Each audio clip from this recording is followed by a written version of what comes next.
El matrimonio entre el príncipe Carlos y la princesa Diana fue el centro de atención mundial durante muchos años.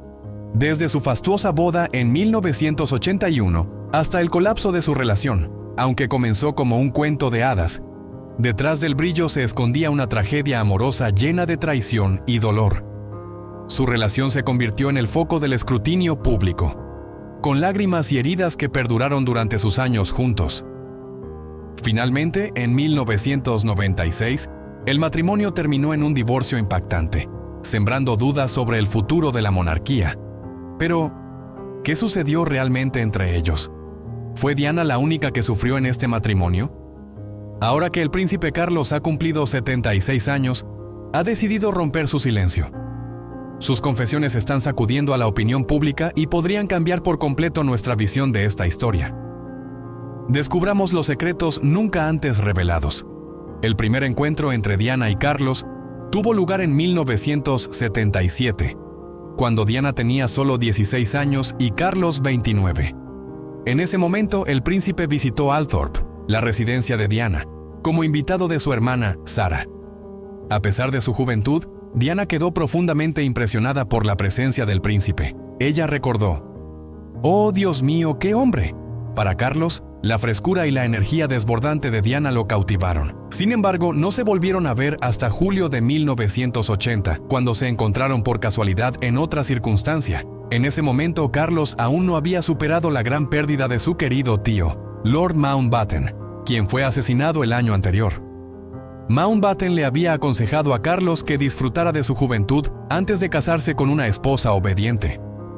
Cuando conoció a Diana, ella expresó una profunda empatía por el dolor de Carlos por esta pérdida. Ella dijo: «Fue horrible verte caminar por el pasillo con el ataúd de tu tío. Fue terrible. Necesitas a alguien a tu lado». Este momento creó una fuerte conexión entre ellos, marcando un punto de inflexión con su primer beso. Sin embargo, su relación no fue fácil después de eso. Carlos comenzó a cortejar a Diana, llamándola y hablando con ella sobre sus pensamientos y planes futuros. Pero esta comunicación se interrumpió cuando él se fue sin previo aviso. Después de 3 semanas sin noticias de Carlos, Diana fue invitada al castillo de Balmoral, la residencia de la familia real en Escocia, en septiembre de 1980. Su relación fue rápidamente descubierta por los medios, y los titulares aparecieron con frases como «El príncipe se enamora de nuevo» y «Diana Spencer». Antes de casarse, Diana solo se encontró con Carlos 13 veces, lo que no reflejaba el romance que el público imaginaba. Inicialmente, Diana realmente creía que estaba enamorada, y en una ocasión compartió con el biógrafo Andrew Morton: «Recuerdo que estaba tan enamorada de mi esposo que no podía quitarle los ojos de encima. Realmente pensaba que era la chica más afortunada del mundo». Pero detrás de esa imagen gloriosa, la realidad era bastante diferente. Diana admitió más tarde que ella y Carlos casi no se conocían antes de casarse. En una conversación privada dijo: «Nos vimos 13 veces y nos casamos, y ni siquiera tuvieron la oportunidad de estar juntos a solas». Diana entró en este matrimonio creyendo en el amor, pero los motivos de Carlos eran mucho más complejos. Cuando se les preguntó si se amaban, Diana respondió: «Por supuesto», mientras que Carlos simplemente dijo: «¿Qué significa el amor?». Esta diferencia en la forma de ver el amor reveló una realidad dolorosa, haciendo que el público comenzara a dudar de la unión entre ellos. Estas contradicciones emocionales parecían ser un presagio de las dificultades que vendrían en el futuro. El compromiso y los primeros cambios. En febrero de 1981, se anunció el compromiso entre Carlos y Diana. Diana dejó su trabajo en la guardería y se mudó a Clarence House para prepararse para su nueva vida. Aunque pertenecía a la nobleza, no tenía sangre real, pero la familia Spencer tenía una estrecha relación con la realeza. Su hermano, Charles Spencer, incluso tenía a la reina Isabel como madrina. A los ojos del público, Diana comenzó a entrar en un mundo lujoso pero lleno de reglas. No había obtenido un título universitario y había estudiado en un internado en Suiza durante unos meses. Todo sucedió muy rápido, pero para Diana todo parecía llegar en el momento adecuado. Y cuando Carlos le propuso matrimonio, ella asintió de inmediato. La propuesta y la distancia invisible. Carlos no preparó una propuesta romántica como en los cuentos de hadas.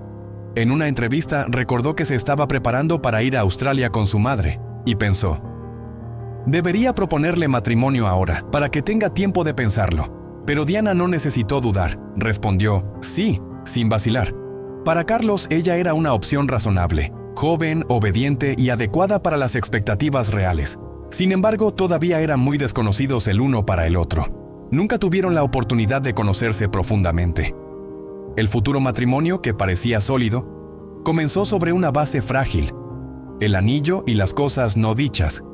El anillo de compromiso de Diana no fue una pieza hecha a medida. En cambio, lo eligió de un catálogo de joyas, lo que causó controversia en la nobleza. Era un anillo con un zafiro azul de Ceilán ovalado, rodeado de 14 diamantes. La razón por la que lo eligió sigue siendo objeto de debate. Porque el color combinaba con sus ojos, porque era la piedra más grande o porque se parecía al anillo de su madre. Para algunos fue una decisión emotiva. Para otros, fue simplemente la elección material más destacada. Pero cualquiera que sea la razón, el anillo se convirtió en un símbolo imborrable. Recuerdos y la perspectiva del hijo. Muchos años después, el anillo siguió siendo mencionado a través de la narración del príncipe Harry. Para él, no era solo una joya, sino también un recuerdo incómodo. De niño, cada vez que tomaba la mano de su madre, la gran piedra le dolía en la mano. Un pequeño detalle, pero lleno de emociones profundas. Refleja cómo un símbolo glamoroso puede llevar sentimientos muy reales y humanos.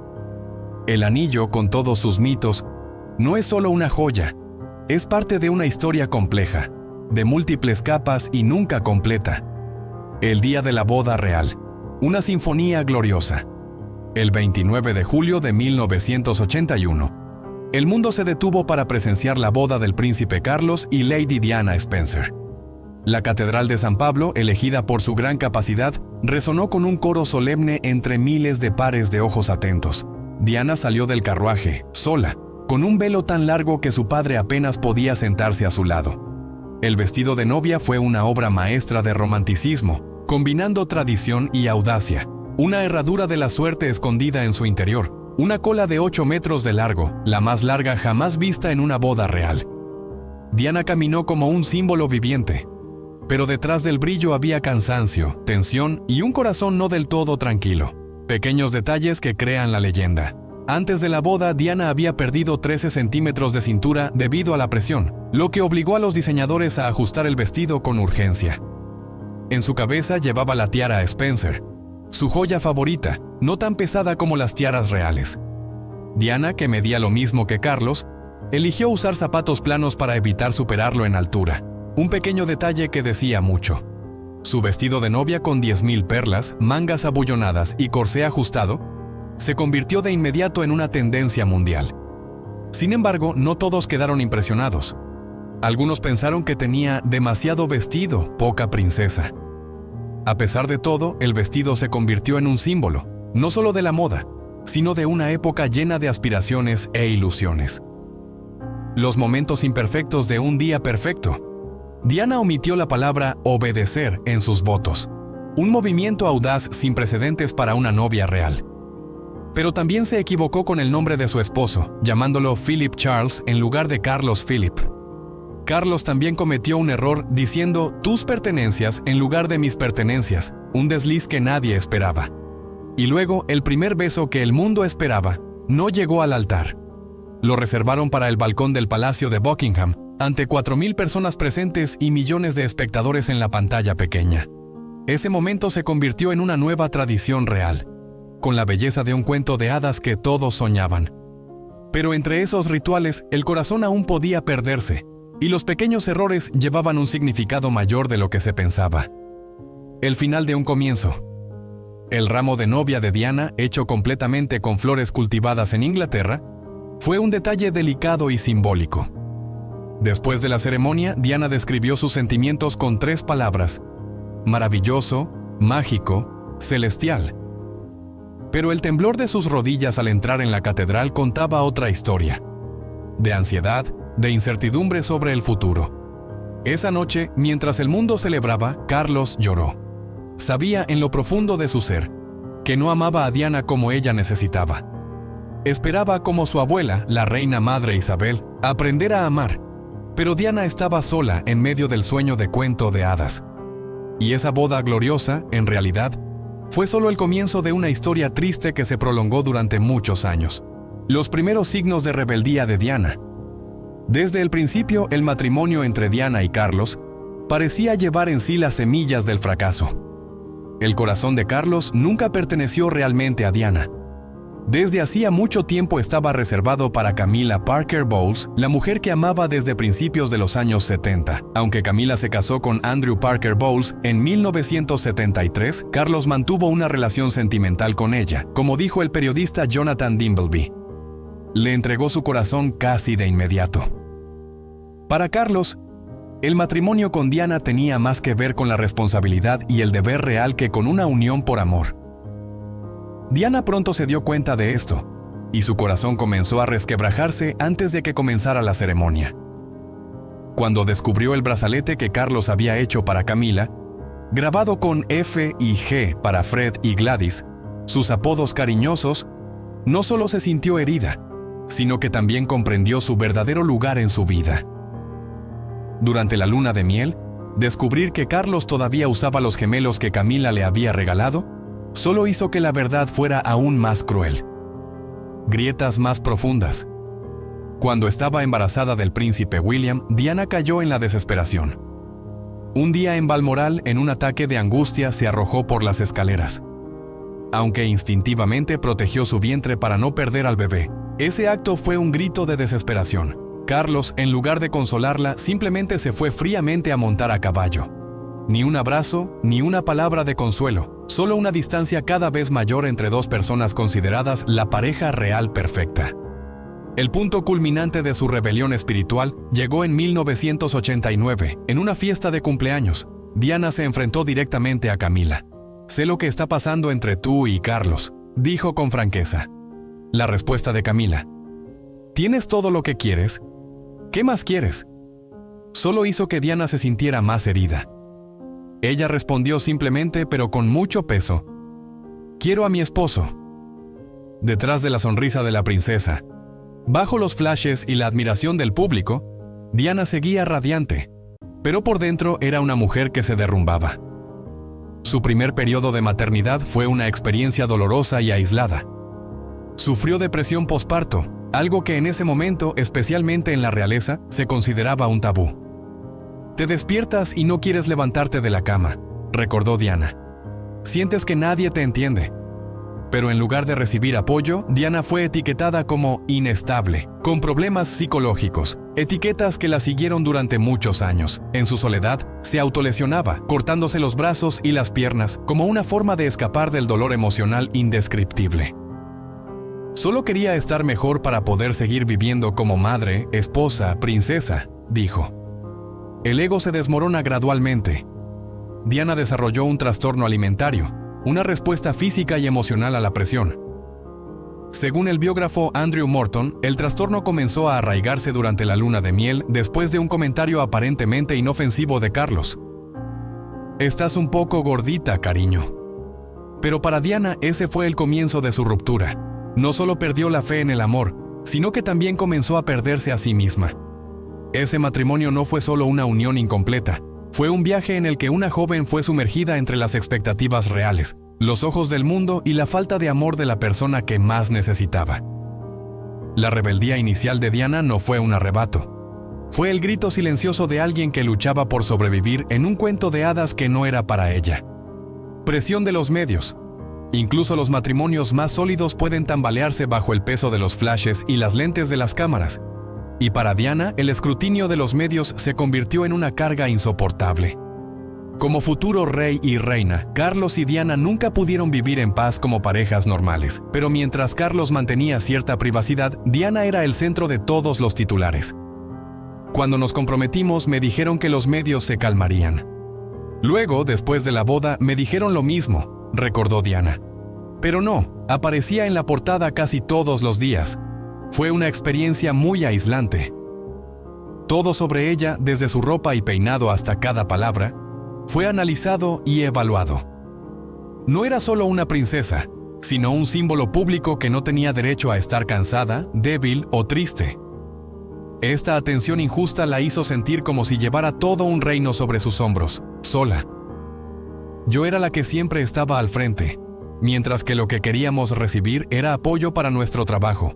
Y cuando suplicó que la dejaran en paz, que la dejaran respirar, que la dejaran vivir como un ser humano, su súplica cayó en el vacío.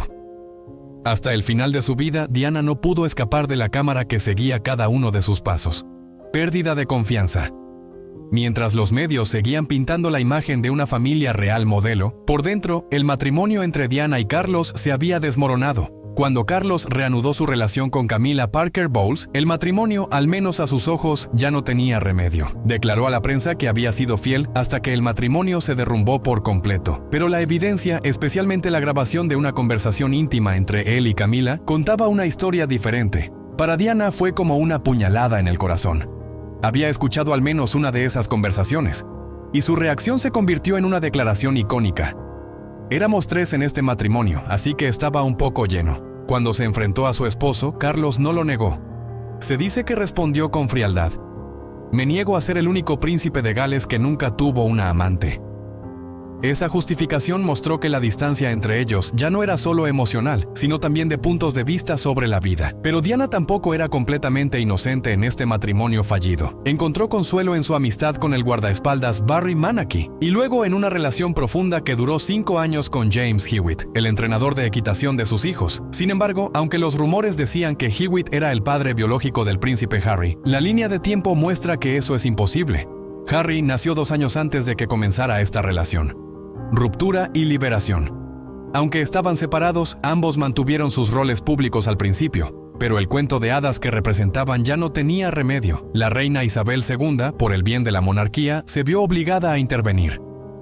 El 12 de julio de 1996, se anunció oficialmente el divorcio entre Carlos y Diana. Diana perdió su título de Alteza Real, así como su oficina en el Palacio de St. James. Lo que quedó, lo único que nadie podía quitarle, fue su derecho a ser madre. Diana y Carlos acordaron compartir la custodia de sus 2 hijos. William, entonces de 14 años, era el futuro heredero al trono, y Harry, de 11 años, siguió viviendo con su madre, la mujer que, aunque ya no era princesa por título oficial, seguía siendo un símbolo irreemplazable en el corazón del público y en el corazón de sus hijos. A pesar de su divorcio, Diana seguía siendo una luz que no se podía apagar en el cielo público. Los años posteriores al divorcio siguió siendo buscada por los medios, por sus admiradores y por los curiosos. Pero ese brillo tenía un precio inimaginable. En la madrugada del 31 de agosto de 1997, en un intento de escapar de la persecución frenética de los paparazzi, el coche que transportaba a Diana y Dodi Al-Fayed se estrelló en el túnel Pont del Alma en París, y nunca salió. El trágico accidente se cobró la vida de la princesa de Gales a los 36 años, dejando al mundo entero en shock. Montañas de flores se acumularon frente al Palacio de Kensington. Millones de personas lloraron, no solo por la pérdida de un símbolo, sino por la pérdida de un ser humano que había tocado sus corazones con su autenticidad y vulnerabilidad. Mientras tanto, en el otro lado de la historia, Carlos reescribió silenciosamente un nuevo capítulo de su vida. Poco a poco, volvió a poner en el centro de atención a Camilla Parker Bowles, quien había sido considerada la causa del fracaso del matrimonio real. En 1999, aparecieron juntos en público. En 2005, una ceremonia de boda modesta en Windsor oficializó su relación. Sin trompetas, sin vestidos blancos voluminosos, solo 2 personas que habían pasado por tormentas y finalmente se encontraron. Lo que pocos saben es que la relación entre Diana y Carlos se había reparado en cierta medida después del divorcio. Los conflictos amargos que habían existido en el matrimonio parecían haberse calmado. Seguían hablando sobre sus hijos, sobre proyectos de caridad, incluso sobre sus vidas personales. Según la biógrafa Sally Biddle Smith, Carlos solía visitar a Diana y compartían momentos raros de acuerdo. Tina Brown, la autora de la renombrada obra The Diana Chronicles, también respalda esta perspectiva. Según su análisis, Diana había llegado a un punto de aceptación gradual con respecto a Camilla. La dinámica entre las 3 personas involucradas, aunque intrínsecamente compleja y cargada de historia, había evolucionado hasta perder la intensa hostilidad que la había caracterizado en sus inicios. No obstante, este periodo de relativa calma y entendimiento mutuo se vio abruptamente truncado por el trágico accidente automovilístico ocurrido en París, que puso un final definitivo a la vida de Diana. Carlos, tal como lo relata Simone Simons, una amiga cercana de Diana, experimentó un profundo abatimiento al recibir la devastadora noticia de su fallecimiento. En una entrevista posterior, el propio Carlos confesó: «Solo me di cuenta de que la amaba, después de que ella se fue de este mundo», revelando una comprensión tardía y dolorosa de sus sentimientos. La intrincada relación que existió entre Carlos y Diana puede interpretarse como un espejo que refleja múltiples aspectos de la condición humana y las presiones sociales. Se trató de un amor que se vio constantemente limitado y moldeado por las exigencias de la responsabilidad real y las pesadas expectativas impuestas por la tradición y la opinión pública. Además, la falta de una empatía genuina y profunda entre ambos individuos se exacerbó en un entorno que históricamente no ha ofrecido un espacio seguro para la vulnerabilidad y la expresión abierta de las debilidades personales. Su historia comenzó con la promesa y la ilusión de un cuento de hadas moderno, pero su desenlace se asemejó más a una tragedia griega clásica, donde las fuerzas del destino y las complejidades del carácter condujeron inevitablemente a un resultado en el que ninguno de los protagonistas pudo alcanzar una verdadera victoria o felicidad duradera. En la actualidad, el rey Carlos III, a la edad de 76 años, ha mostrado una creciente disposición a reflexionar públicamente sobre los eventos de su pasado. En sus declaraciones no busca negar el dolor y las heridas emocionales que se infligieron y se sufrieron durante ese periodo tumultuoso de su vida. Sin embargo, tampoco intenta renegar por completo de los sentimientos que alguna vez definieron su relación con Diana, reconociendo la complejidad de lo que fue en su momento una forma de amor. En el futuro, la historia de Carlos y Diana inevitablemente continuará siendo objeto de reevaluación, debate académico y recuerdo público, con nuevas perspectivas y análisis emergiendo con el tiempo. A pesar de esto, la pregunta fundamental de si su relación podría haber tomado un rumbo diferente bajo otras circunstancias, quizás nunca encuentre una respuesta definitiva y concluyente, permaneciendo como un enigma en la memoria colectiva.